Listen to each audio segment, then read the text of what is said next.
Kemudian, terlihat grafik yang mengundang Dewan Skrull agar datang menuju ke markasnya. Dia menceritakan bahwa saat ini dia sudah merencanakan operasi khusus sebagai awal merebut bumi dari manusia. Grafik memerintahkan 3 pasukannya untuk menyusup ke dalam angkatan laut kerajaan Inggris. Mereka akan melancarkan serangan terhadap target penting yang berisikan tokoh-tokoh Perserikatan Bangsa-Bangsa alias PBB. Dengan serangan yang dilancarkan oleh Inggris kepada sejumlah tokoh dari negara lain, maka jelas manusia akan berperang satu sama lain, dan momen ini bisa dimanfaatkan grafik untuk melumpuhkan mereka. Bito, Skrull muda yang direkrut ke dalam misi ini, kemudian merasa ragu. Selain karena ini adalah misi pertamanya, dia takut menyebabkan kekacauan yang akan menewaskan banyak umat manusia. Namun Pagan menyemangati dengan mengatakan bahwa hal ini dilakukan untuk mendukung grafik dalam upaya mewujudkan masa depan yang lebih cerah untuk masyarakat Skrull. Bito akhirnya paham dan mereka diberi dokumen rahasia berisikan data dari para petugas yang akan mereka tiru wujudnya. Di sini grafik tentu menyadari bahwa serangan kepada tokoh penting dunia tentu akan memancing pahlawan bumi untuk muncul. Oleh karenanya, grafik sudah mempersiapkan mesin khusus sebagai cara untuk mengalahkan pahlawan bumi jika mereka datang untuk melawannya. Dengan mesin yang dipersiapkannya, kelak spesies Skrull tidak hanya bisa berganti wujud, tapi juga bisa berganti kekuatan. We no longer just change faces, we change powers. Dan Skrull yang berevolusi ini kemudian disebut sebagai Super Skrull. Scene kemudian mundur kembali pada tahun 1998. Terlihat Nick Fury yang menuju ke dalam kafe untuk bertemu dengan seorang wanita. Wanita ini memberikan dokumen penting yang berhubungan dengan Dreykov, pria di balik Red Room yang menciptakan agen mata-mata khusus yang disebut sebagai Black Widow. Tidak jelas apa isi dari dokumen tersebut, tapi dengan adegan ini bisa diketahui bahwa wanita tersebut bekerja di bawah naungan Nick Fury dalam mendapatkan informasi untuk S.H.I.E.L.D. Wanita ini ternyata adalah Farah, Skrull yang dikirim menjadi mata-mata yang kemudian menjadi istri dari Nick Fury. Kembali ke masa sekarang, terlihat Nick Fury dengan istrinya yang sedang sarapan. Di sini Farah kemudian menanyakan alasan dibalik kepulangan dari Nick Fury menuju ke bumi. Namun, seolah tidak ingin bercerita panjang lebar, Fury hanya mengatakan dia sudah dibebas tugaskan. Jawaban ini ternyata kurang bisa diterima oleh Farah karena kepergian Nick Fury yang membuatnya menjadi janda kesepian. Fury tidak pernah pulang, bahkan setelah kembali dari blip, dia memutuskan untuk pergi keluar angkasa. Fury juga menanyakan apakah istrinya masih berhubungan dengan grafik di saat dia meninggalkan bumi. Namun wanita itu mengelak dan mengatakan dia hanya tinggal di rumah menanti kepulangan suaminya. Pembicaraan keduanya kemudian terhenti setelah Farah mendapatkan panggilan dari seseorang. Namun dia tidak memberitahukan siapa orang yang menelponnya.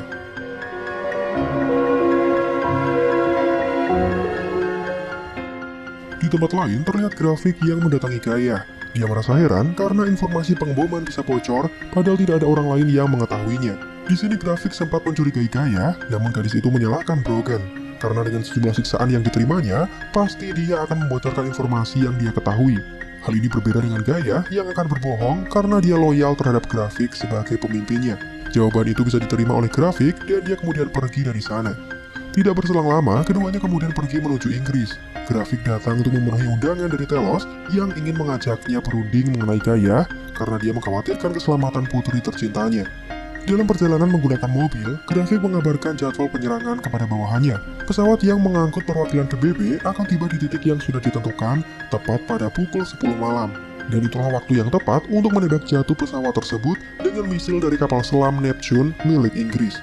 Ketika grafik bersiap menemui Telos, siapa sangka Gaia kemudian menuliskan informasi yang baru saja dia dapatkan ke dalam telepon genggam sekali pakai.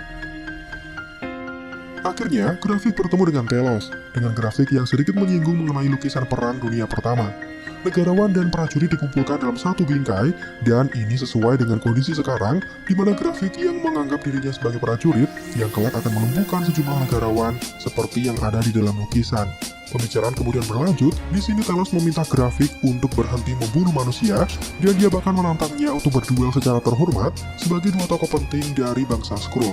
Namun grafik malah mengancam akan membunuh Gaia jika Telos berani mengganggu rencananya. Perkataan ini sukses membuat Telos marah, namun semua orang yang ada di sana kemudian berubah menjadi grafik seketika.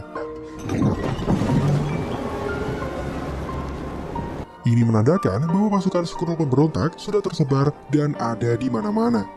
Di sini Telos kembali mengingatkan bahwa akan sangat menakutkan jika sampai bangsa Skrull melawan manusia. Manusia akan bersatu untuk mengalahkan musuh bersama, dan hal ini ditakutkan akan membawa kepunahan bagi bangsa Skrull.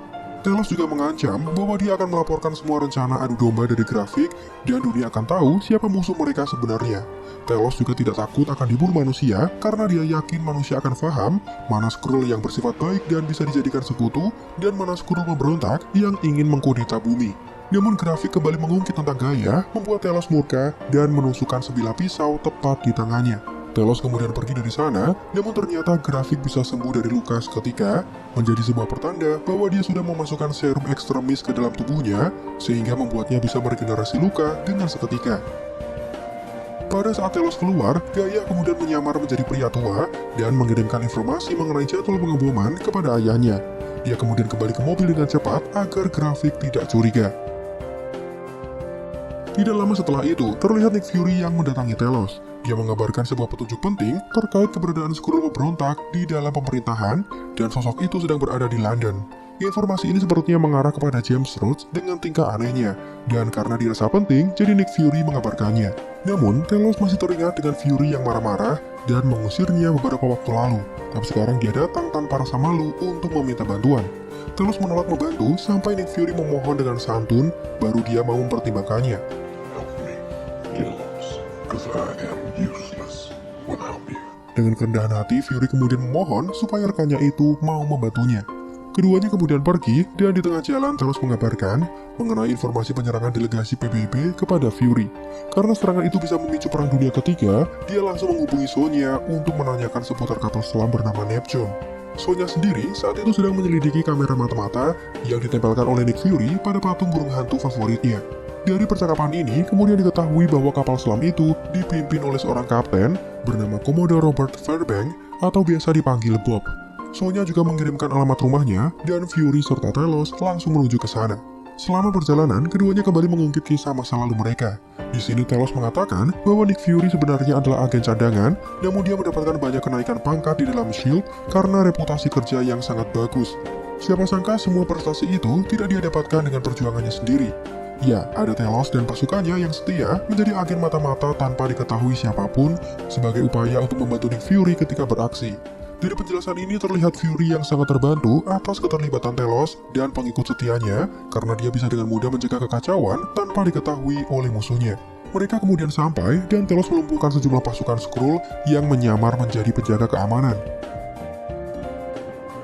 Ketika Nick Fury masuk ke dalam, dia menyadari ada hal yang aneh dengan Telos yang menyebutnya dengan Nick, bukannya Fury. Sorry, Nick. I was busy kicking Bob's ass. Dan ternyata benar, Telos ketahuan. Namun Fury juga membawa anak Bob yang sedang asik bermain game sebagai sandera. Karena sangat sayang dengan anaknya, Bob kemudian menyerah dan meletakkan senjatanya. Di sini Bob dipaksa untuk membatalkan serangan, namun dia tetap menolaknya.